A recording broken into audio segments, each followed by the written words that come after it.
عورتیں اس دھن کے نشے میں مست ہو کر جھوم رہی تھی، ناچ رہی تھی۔ اس کا گلا اس طرح خشک ہو چکا تھا کہ وہ اپنے سرانے پڑا ہوا پانی بھی خود نہیں اٹھا سکتا تھا۔ پورا جسم پسینے میں اس طرح شرابور تھا جیسے ابھی کپڑوں سمیت نہا کر لیٹا ہو۔ ایک ایسی عورت کی داستان حیرت جو آپ کے دل و دماغ پر چھا جائے گی۔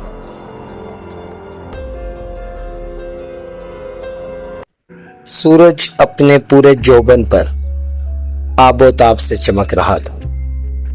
شاہوار پور قصبہ میں موجود تھے۔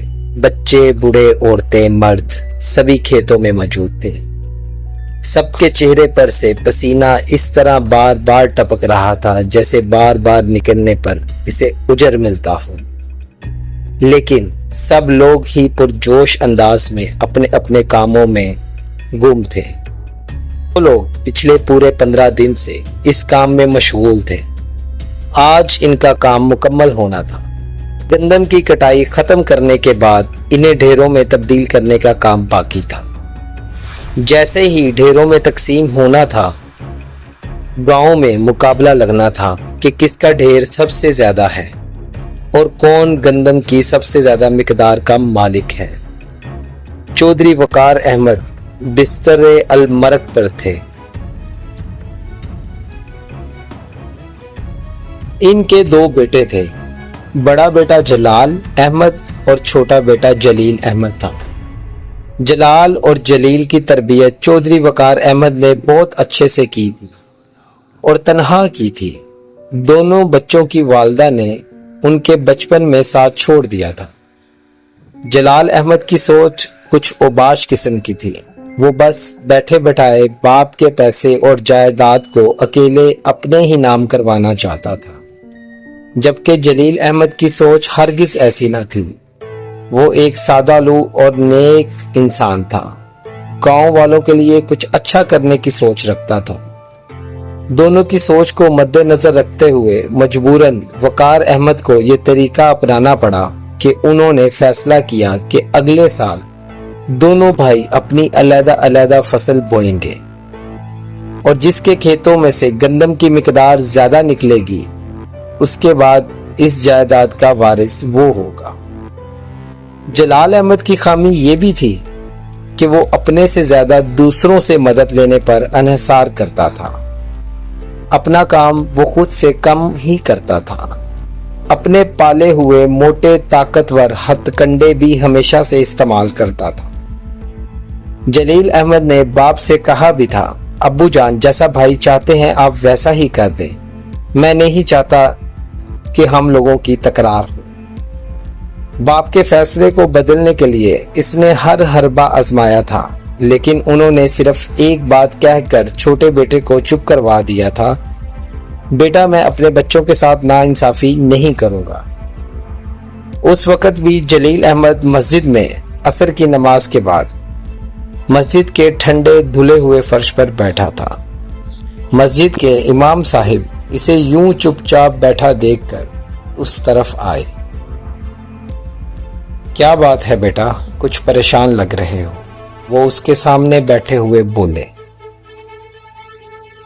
جی مولوی صاحب، ایک طرف میں بھائی کی وجہ سے پریشان ہوں تو دوسری طرف ابا جان کی روز بروز بگڑتی ہوئی صحت کے لیے۔ اس نے اپنی آنکھیں مسلتے ہوئے جواب دیا۔ بیٹا ان کی صحت یاب اور تندرست دیکھنے کے لیے تمہیں یہ مقابلہ جیتنا ہوگا۔ ان کی دلی خواہش ہے کہ ان کے باپ دادا کی جائیداد کسی محفوظ ہاتھوں میں ہو۔ مولوی صاحب نے جب یہ بات کی تو وہ انہیں دیکھتا رہ گیا اور پھر مثبت میں سر ہلا دیا۔ یہ لو، اسے آج رات اپنے گندم کے ڈھیروں میں لگا دینا تھا۔ مولوی صاحب نے اپنی جیب میں سے چند چھوٹی چھوٹی پرچیاں نکال کر اس کے ہاتھ میں تھمائیں۔ چاند اپنے جوبن پر آہستہ آہستہ سرک رہا تھا۔ کھیت کے بیچوں بیچ گندم کے بڑے بڑے سے ڈھیر ذرا ذرا فاصلے پر موجود تھے۔ جلیل احمد اپنی چارپائی بچھائے سو رہا تھا۔ وہ اس بات سے بے خبر تھا کہ ایک بہت بڑا واقعہ رونما ہو چکا ہے۔ اس کے سگے بھائی نے اس کے ڈھیر میں سے گندم نکلوا کر اپنے ڈھیر میں شامل کروا لی ہے۔ اس کی آنکھ ایک کھٹکے کی آواز سے کھلی تھی۔ اس سے پہلے کہ وہ نیند کے بے انتہا خمار سے مجبور ہو کر دوبارہ سے آنکھ بند کر دیتا، وہ چونک گیا۔ اس کی آنکھیں پوری طرح کھل چکی تھی۔ اس کے کھیت میں تو جیسے میلہ لگا ہوا تھا، جا بجا روشنی پھیلی ہوئی تھی۔ وہ حیرت سے یہ سب دیکھ رہا تھا۔ بہت سی حسین عورتیں اور مرد اس کے کھیت میں گھوم رہے تھے۔ خوبصورت جوان لڑکیاں اس طرح سجی دھجی تھیں جیسے ان کی شادی ہو۔ مرد ایسے گلے میں ڈھول ڈالے ہوئے ایک پرسرار سی دھن بجا رہے تھے۔ عورتیں اس دھن کے نشے میں مست ہو کر جھوم رہی تھیں، ناچ رہی تھیں۔ اس کا گلا اس طرح خشک ہو چکا تھا کہ وہ اپنے سرہانے پڑا ہوا پانی بھی خود اٹھا کر نہیں پی سکتا۔ پورا جسم پسینے میں اس طرح شرابور تھا جیسے ابھی کپڑوں سمیت نہا کر لیٹا ہو۔ وہ اپنے دل میں اللہ کو یاد کرنے لگا۔ قرآنی آیات جتنی بھی یاد تھیں ان سب کو پڑھنے لگا۔ وہ عورتیں اب بھی جھوم رہی تھیں۔ پھر یکدم ہی ان کا ناچ بند ہو گیا۔ پھر وہ سب ہی چلتے ہوئے کھیت کے درمیان میں پڑے گندم کے ڈھیر کے گرد اس طرح چکر لگانے لگیں کہ یکدم آندھی آ گئی۔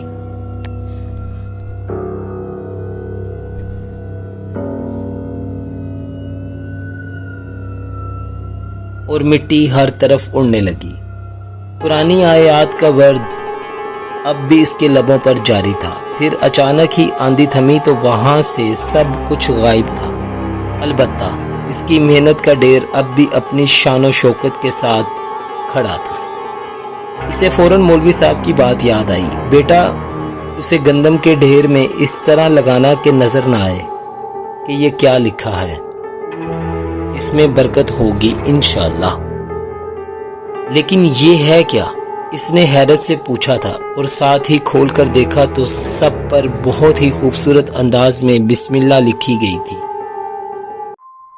اس نے ان کی ہدایت کے مطابق ڈھیر کے چاروں جانب اس طرح لگا دی تھی کہ دور سے پڑھنے پر آسانی ہو۔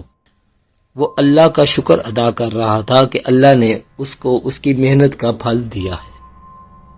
اگلے دن وہ صبح ہی اپنے گھر جانے کی تیاری کرنے لگا۔ ناشتہ وغیرہ کرنے کے بعد جلد ہی اسے کھیتوں میں دوبارہ واپس آنا تھا۔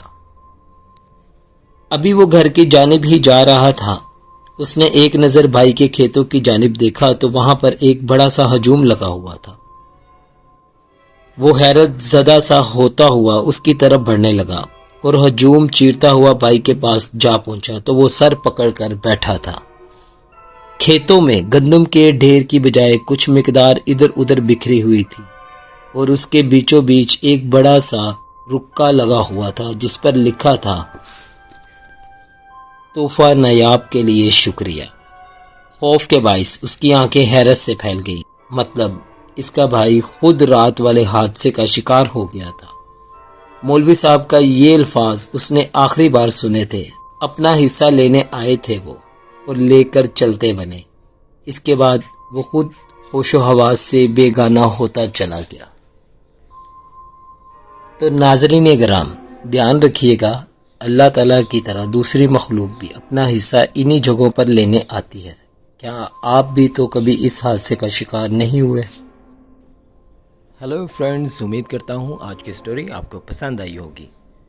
فرینڈز، چینلز کو لائک، سبسکرائب اور شیئر کرنا مت بھولیے گا، اور مزید ایسی سٹوری سننے کے لیے بیل آئیکن کو دبانا مت بھولیے گا۔